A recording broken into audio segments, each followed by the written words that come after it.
የየመን ሁቲዎች ወደ እስራኤል ባሊስቲክ ሚሳኤል አስወነጨፉ። የቀጠናው ስጋትም ተባብሷል።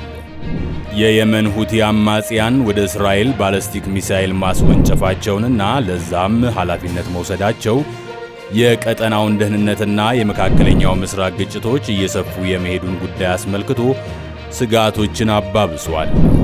ይህ ቴድኤል ኒውስ ነው። የሰዓቱን ሰበር ዜና እናሰማችኋለን። የየመን አማጽያን ወደ እስራኤል ባሊስቲክ ሚሳኤል ማስወንጨፋቸውን ኃላፊነቱን መውሰዳቸው የቀጠናውን ደህንነትና የመካከለኛው ምስራቅ ግጭት እየሰፋ የመሄዱ ጉዳይ አስመልክቶ ስጋቶችን አባብሷል። የሚሳኤል ማስወንጨፍና መጥለፍ።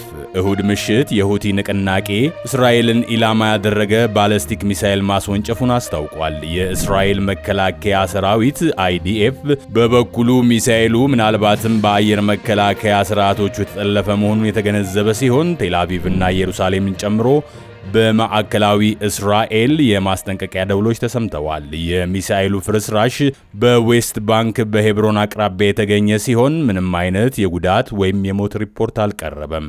የሁቲዎች የጥቃት መባባት።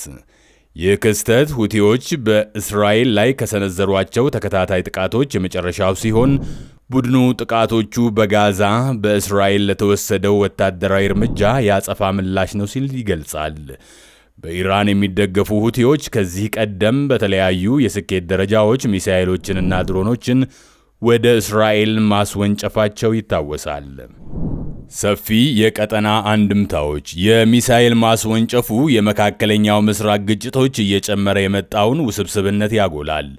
በዚህም የአካባቢ ቅሬታዎች ከሰፋፊ የጂኦፖለቲካዊ ፉክክሮች ጋር እየተገናኙ ነው። እንደ ሁቲዎች ያሉ መንግስታዊ ያልሆኑ ተዋንያን እንደ እስራኤል ካሉ የተቋቋሙ ሀገራት ጋር በቀጥታ ግጭት ውስጥ መግባታቸው ሰፋ ያለ የቀጠና ለመረጋጋት ሊያስከትል የሚችለውን ስጋት ያሳድጋል።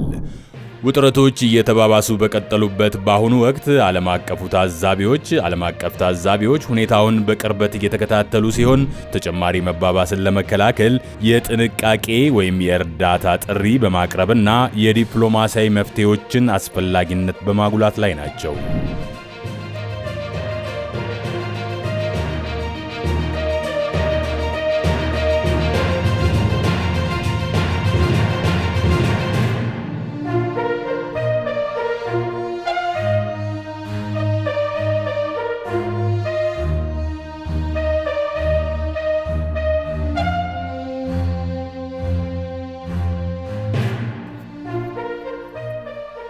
ይህ ቴድኤል ኒውስ ነው።